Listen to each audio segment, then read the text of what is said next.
प्यारे भक्तों, क्या आप धन की कमी से परेशान हैं? क्या आपकी आर्थिक स्थिति स्थिर नहीं हो रही है? क्या आपका व्यापार सही तरीके से नहीं चल रहा है? तो आज आप सही वीडियो पर आए हैं, क्योंकि आज हम आपको हनुमान जी का एक ऐसा चमत्कारी और प्रभावशाली मंत्र बताने जा रहे हैं, जिस मंत्र के प्रभाव से अचानक धन प्राप्ति के योग बनते हैं, व्यापार और नौकरी में सफलता मिलती है, घर परिवार में सुख समृद्धि का आगमन होता है। इसलिए प्यारे भक्तों, आप इस मंत्र का जाप नियमित 108 बार करें और पूरी श्रद्धा के साथ करें, क्योंकि इस मंत्र के जाप का फल आपको जल्द ही प्राप्त हो जाएगा। हनुमान जी की उपासना और मंत्रों का जाप जो भी भक्त करता है, उसकी सभी मनोकामनाएं पूरी होती हैं और उसकी सभी समस्याएं हमेशा के लिए खत्म हो जाती हैं। वो सदैव के लिए हनुमान जी के शरणों में चला जाता है और उस पर हमेशा हनुमान जी की असीम कृपा बनी रहती है। इसलिए प्यारे भक्तों, इस मंत्र का जाप नियमित 108 बार करें और जब भी आप इस मंत्र का जाप करें तो इस वीडियो को चला लें। आप इस वीडियो को अपने मोबाइल फ़ोन पर चलाकर अपने घर, दुकान या ऑफिस में छोड़ दें, जिससे हनुमान जी की कृपा उन सभी स्थानों पर भी बनी रहे और आपकी कार्य में आपको सफलता प्राप्त हो। अगर आप हनुमान जी का आशीर्वाद प्राप्त करना चाहते हैं तो इस वीडियो को लाइक और चैनल को सब्सक्राइब जरूर कर दीजिए और कमेंट बॉक्स में हनुमान जी की जय अवश्य लिख दीजिए। तो चलिए भक्तों, मंत्र का जाप करना प्रारंभ करते हैं। ओम हनुमते वज्रदेहाय कर्म सिद्धिं कुरु स्वाहा। ओम हनुमते वज्रदेहाय कर्म सिद्धिं कुरु स्वाहा। ओम हनुमते वज्रदेहाय कर्म सिद्धिं कुरु स्वाहा। ओम हनुमते वज्रदेहाय कर्म सिद्धिं कुरु स्वाहा। ओम हनुमते वज्रदेहाय कर्म सिद्धिं कुरु स्वाहा। ओम हनुमते वज्रदेहाय कर्म सिद्धिं कुरु स्वाहा। ओम हनुमते वज्रदेहाय कर्म सिद्धिं कुरु स्वाहा। ओम हनुमते वज्रदेहाय कर्म सिद्धिं कुरु स्वाहा। ओम हनुमते वज्रदेहाय कर्म सिद्धिं कुरु स्वाहा। ओम हनुमते वज्रदेहाय कर्म सिद्धिं कुरु स्वाहा। ओम हनुमते वज्रदेहाय कर्म सिद्धिं कुरु स्वाहा। ओम हनुमते वज्रदेहाय कर्म सिद्धिं कुरु कुरु स्वाहा। ॐ हनुमते वज्रदेहाय कर्म सिद्धिं कुरु कुरु स्वाहा। ॐ हनुमते वज्रदेहाय कर्म सिद्धिं कुरु कुरु स्वाहा। ॐ हनुमते वज्रदेहाय कर्म सिद्धिं कुरु कुरु स्वाहा। ॐ हनुमते वज्रदेहाय कर्म सिद्धिं कुरु कुरु स्वाहा। ॐ हनुमते वज्रदेहाय कर्म सिद्धिं कुरु कुरु स्वाहा। ॐ हनुमते वज्रदेहाय कर्म सिद्धिं कुरु कुरु स्वाहा। ॐ हनुमते वज्रदेहाय कर्म सिद्धिं कुरु कुरु स्वाहा। ॐ हनुमते वज्रदेहाय कर्म सिद्धिं कुरु कुरु स्वाहा। ॐ हनुमते वज्रदेहाय कर्म सिद्धिं कुरु कुरु स्वाहा। ॐ हनुमते वज्रदेहाय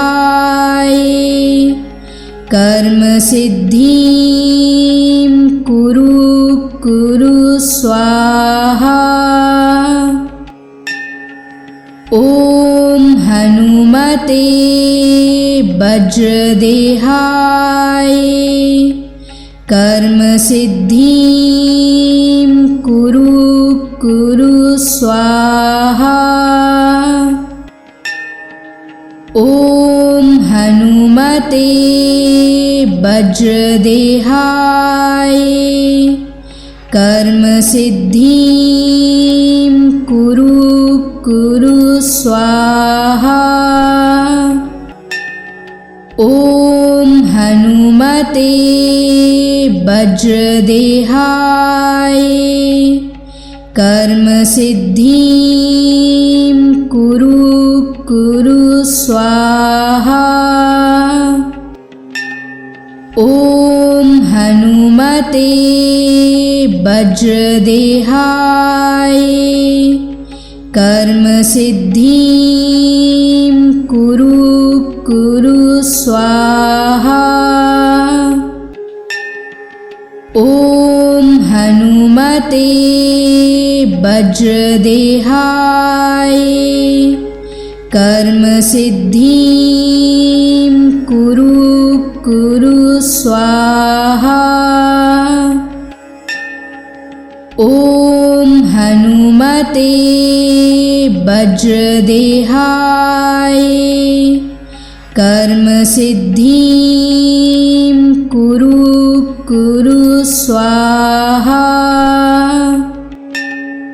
ॐ हनुमते वज्रदेहाय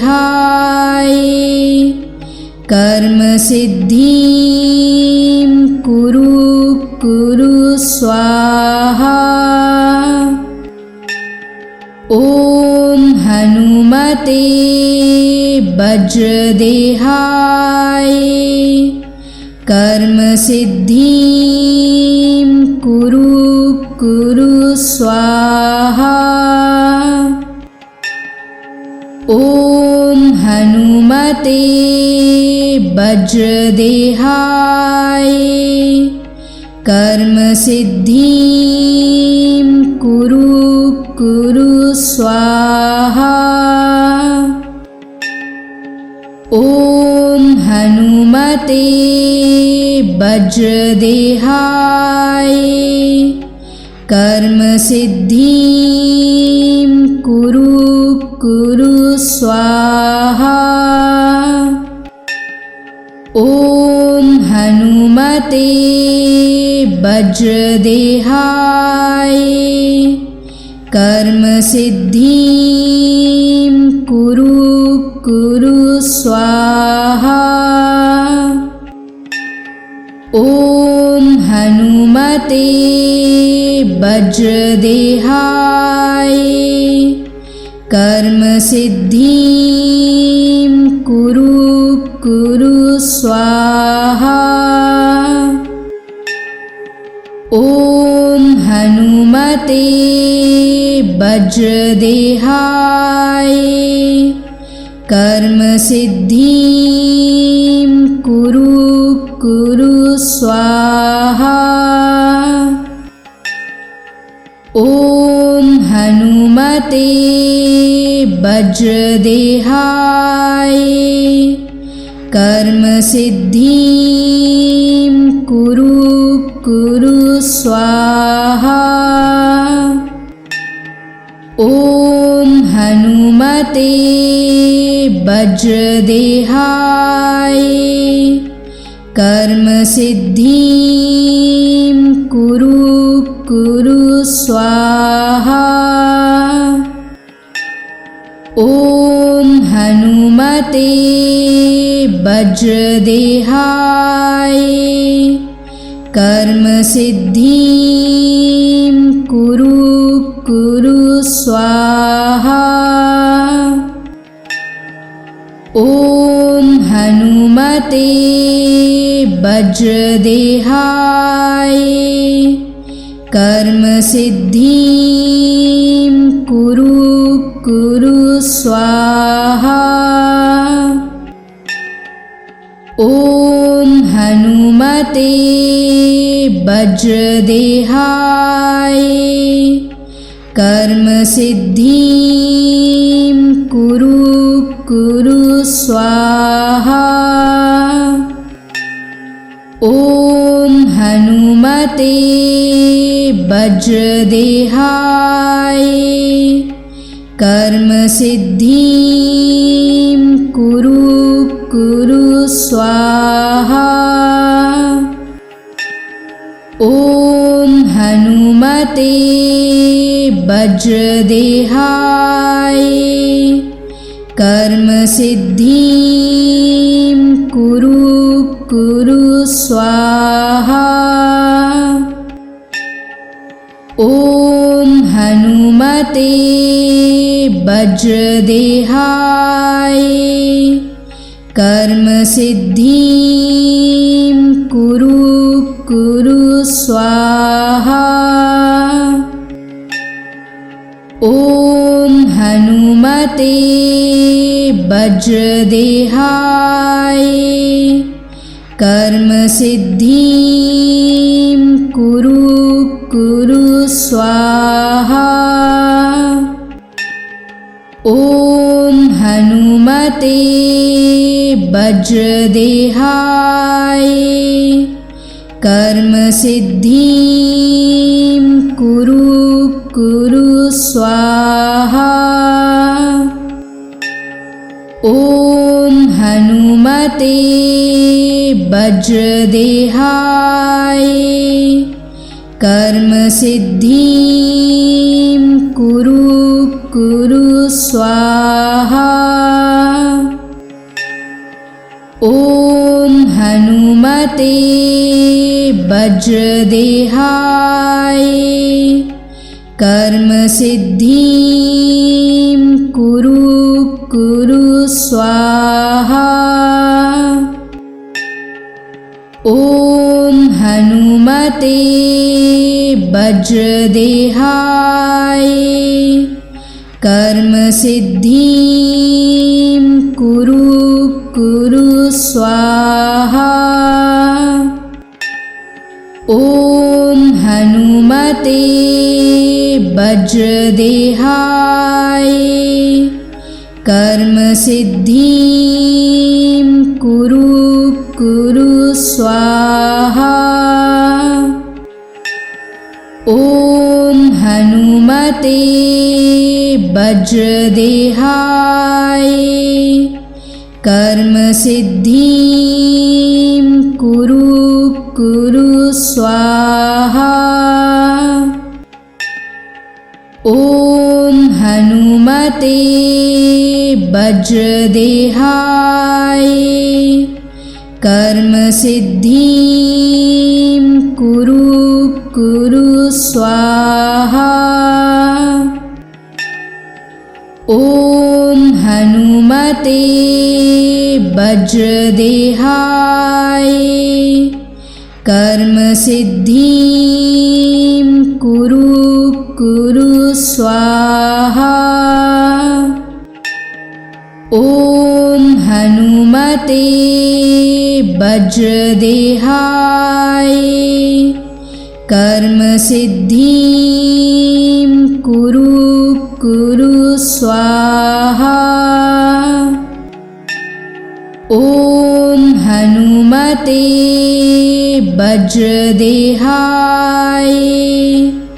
कर्म सिद्धिं कुरु कुरु स्वाहा। ॐ हनुमते वज्रदेहाय कर्म सिद्धिं कुरु कुरु स्वाहा। ॐ हनुमते वज्रदेहाय कर्म सिद्धिं कुरु कुरु स्वाहा। ॐ हनुमते वज्रदेहाय कर्म सिद्धिं कुरु कुरु स्वाहा। ॐ हनुमते वज्रदेहाय कर्म सिद्धिं कुरु कुरु स्वाहा। ॐ हनुमते वज्रदेहाय कर्म सिद्धिं कुरु कुरु स्वाहा। ॐ हनुमते वज्रदेहाय कर्म सिद्धिं कुरु कुरु स्वाहा। ॐ हनुमते वज्रदेहाय कर्म सिद्धिं कुरु कुरु स्वाहा। ॐ हनुमते वज्रदेहाय कर्म सिद्धिं कुरु कुरु स्वाहा। ॐ हनुमते वज्रदेहाय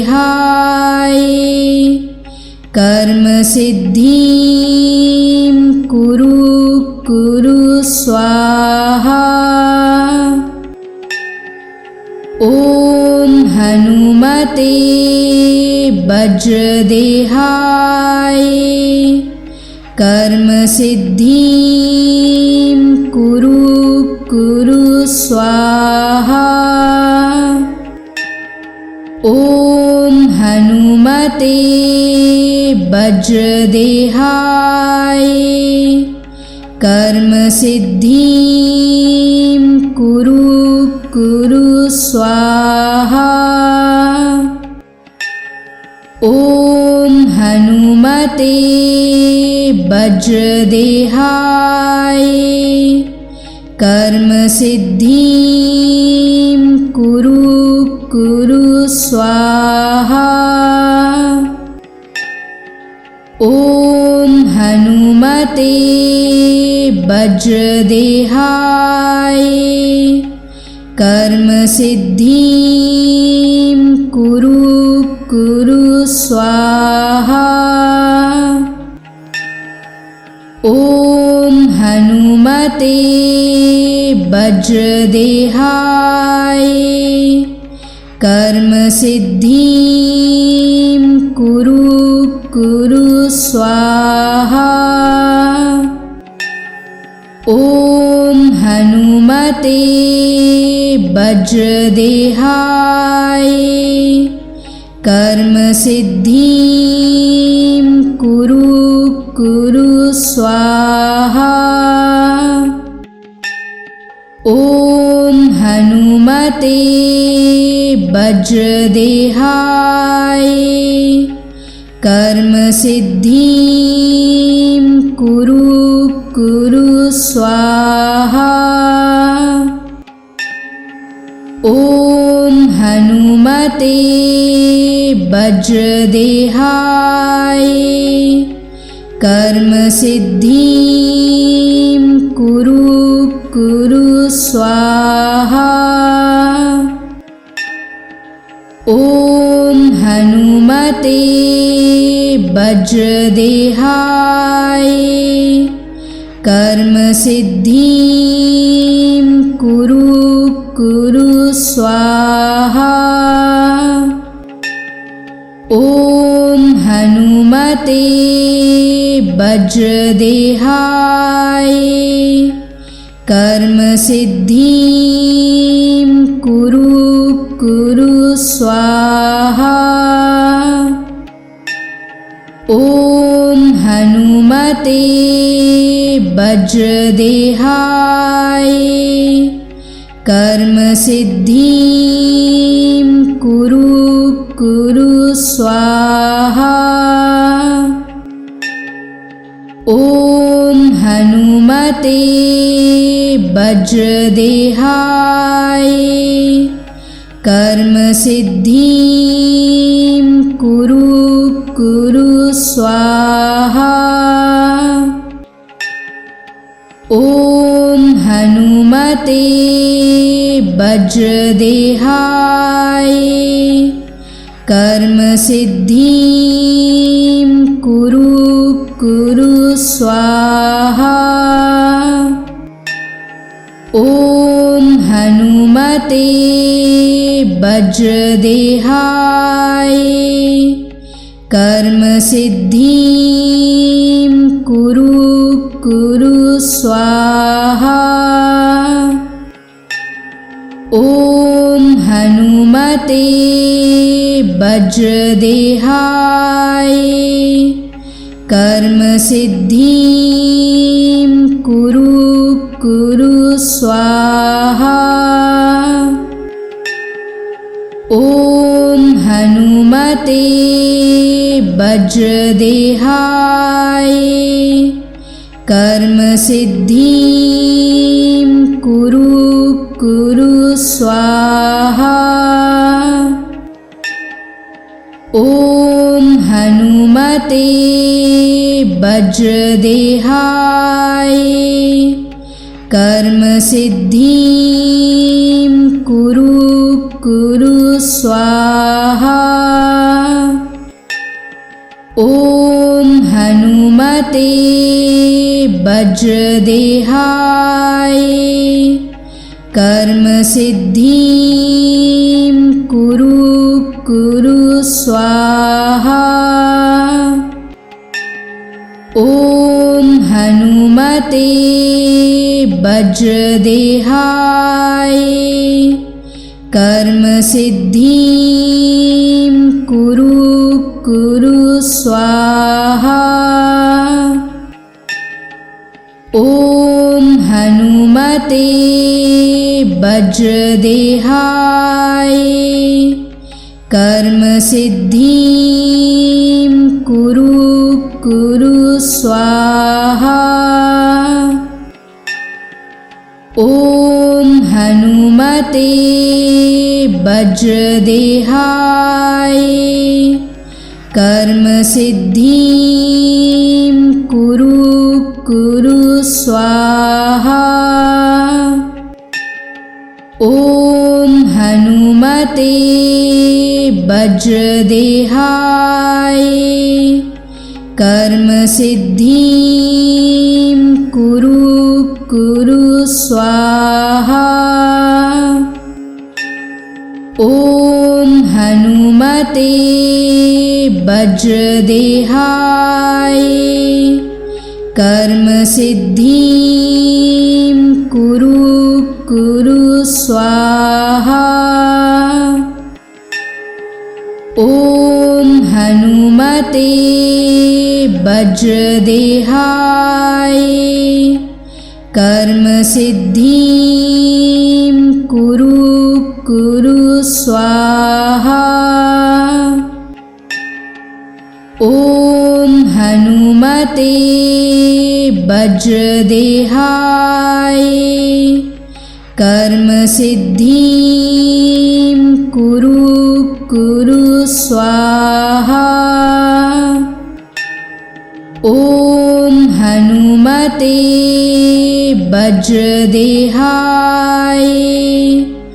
कर्म सिद्धिं कुरु कुरु स्वाहा।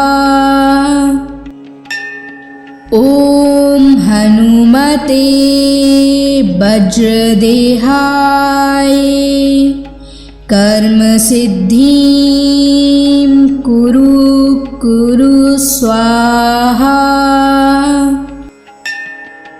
ॐ हनुमते वज्रदेहाय कर्म सिद्धिं कुरु कुरु स्वाहा। ॐ हनुमते वज्रदेहाय कर्म सिद्धिं कुरु कुरु स्वाहा। ॐ हनुमते वज्रदेहाय कर्म सिद्धिं कुरु कुरु स्वाहा। ॐ हनुमते वज्रदेहाय कर्म सिद्धिं कुरु कुरु स्वाहा।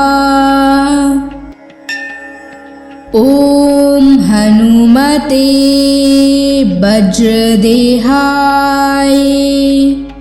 कर्म सिद्धिं कुरु कुरु स्वाहा।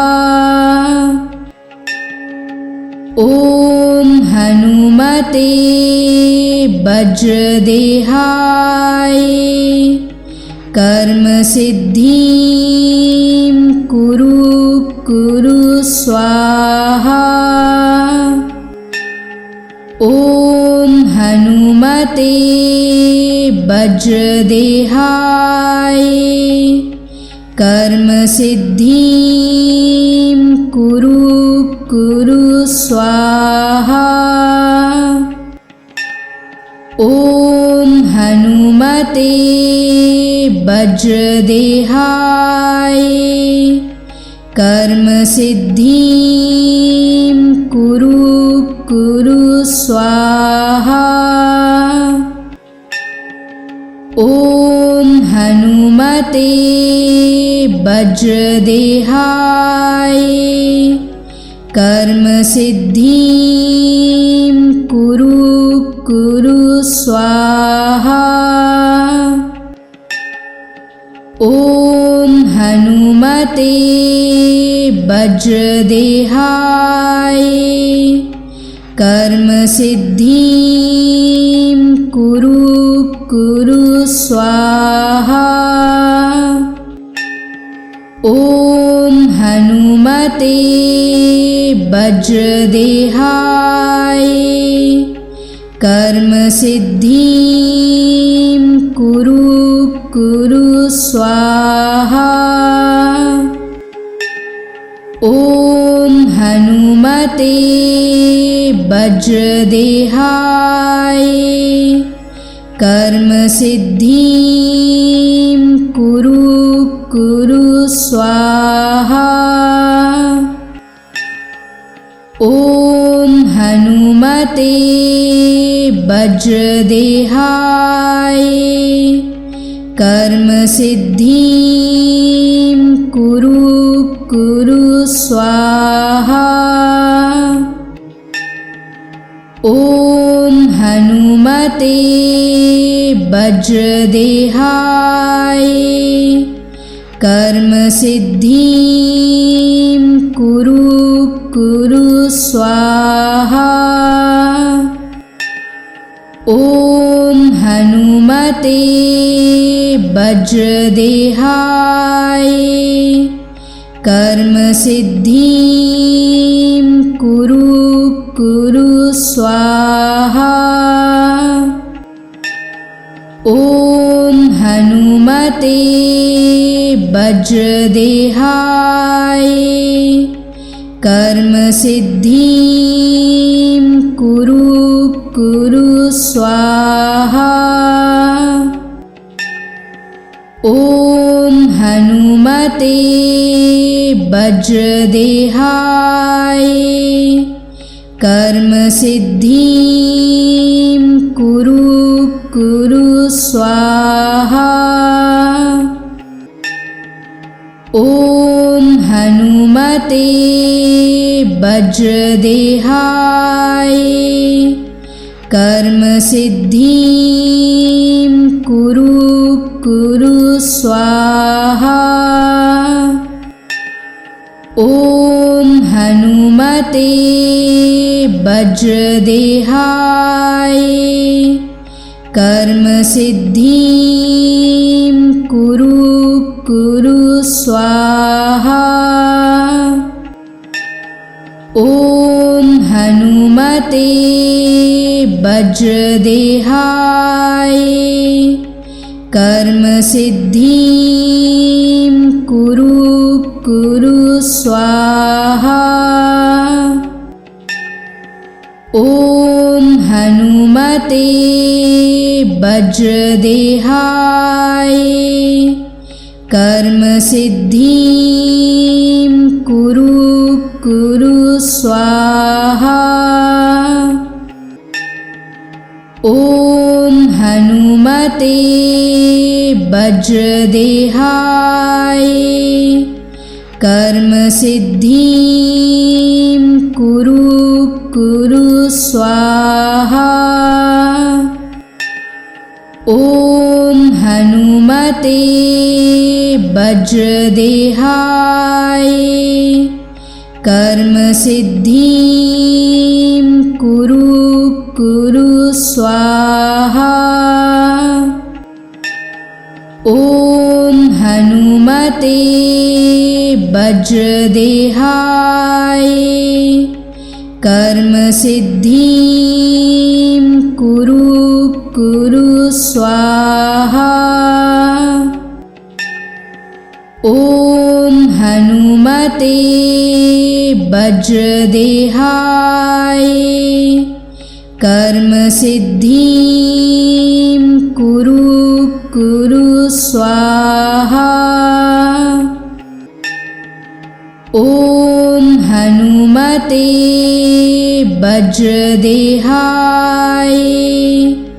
कर्म सिद्धिं कुरु स्वाहा। ॐ हनुमते वज्रदेहाय वज्रदेहाय कर्म सिद्धिं कुरु कुरु स्वाहा। ओम हनुमते वज्रदेहाय कर्म सिद्धिं कुरु कुरु स्वाहा। ओम हनुमते वज्रदेहाय कर्म सिद्धिं कुरु कुरु स्वाहा। ओम हनुमते वज्रदेहाय कर्म सिद्धिं कुरु कुरु स्वाहा। ओम हनुमते वज्रदेहाय कर्म सिद्धिं कुरु कुरु स्वाहा।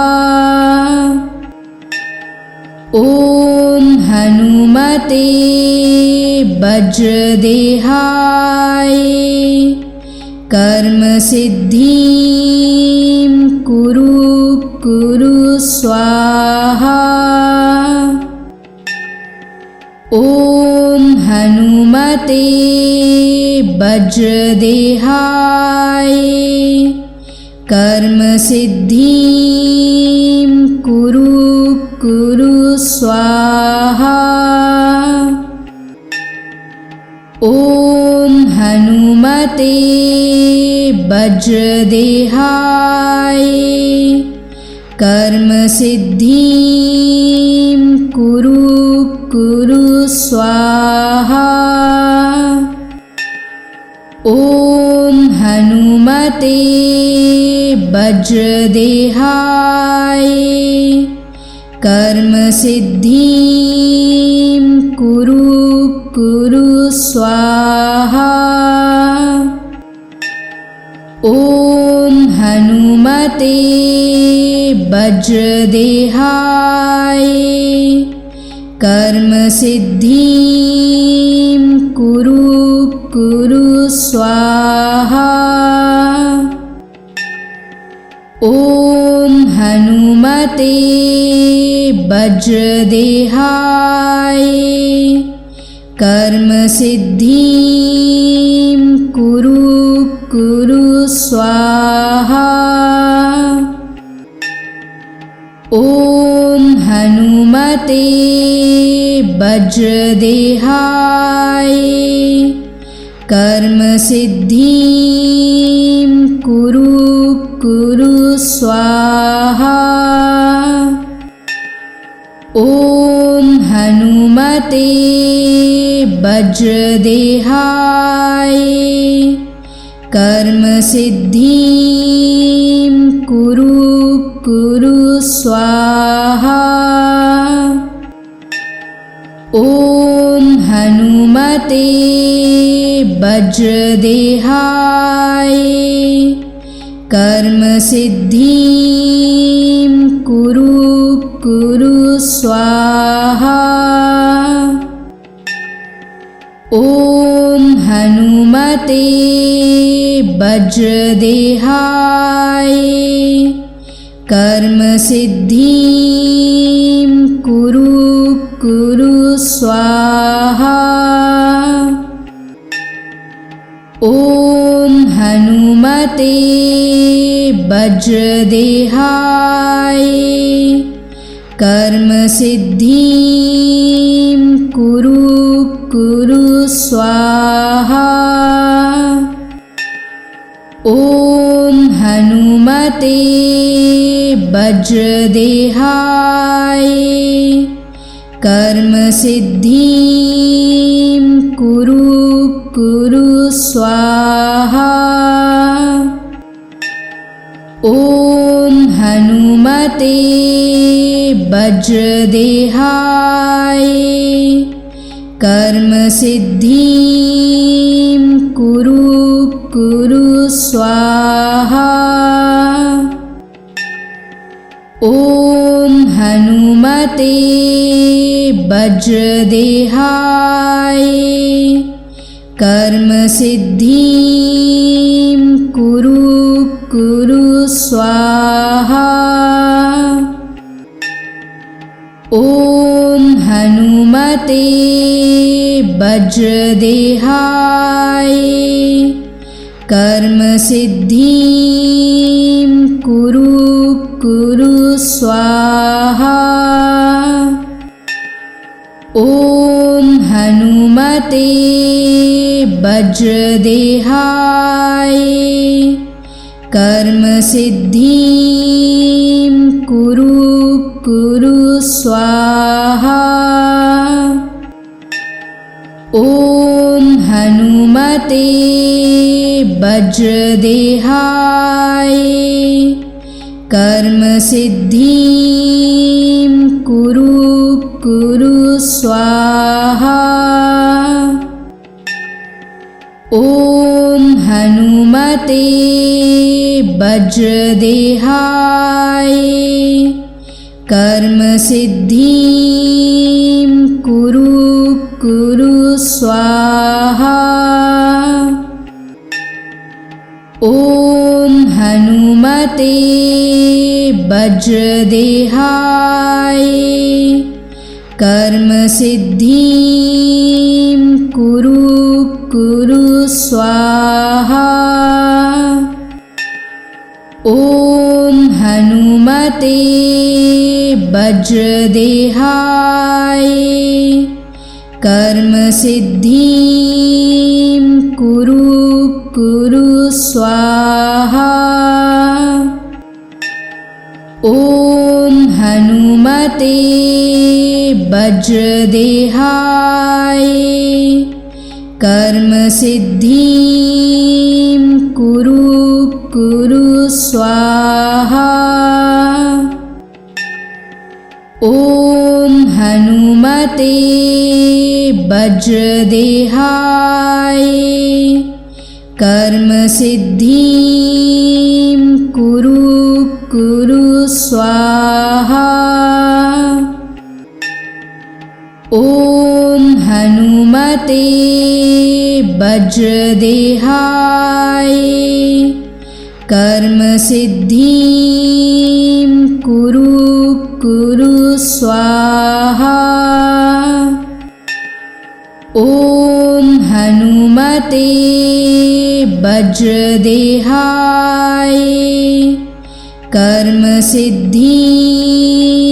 कुरु स्वाहा। ॐ हनुमते वज्रदेहाय कर्मसिद्धिं कुरु स्वाहा। ॐ हनुमते वज्रदेहाय कर्मसिद्धिं कुरु स्वाहा। ॐ हनुमते वज्रदेहाय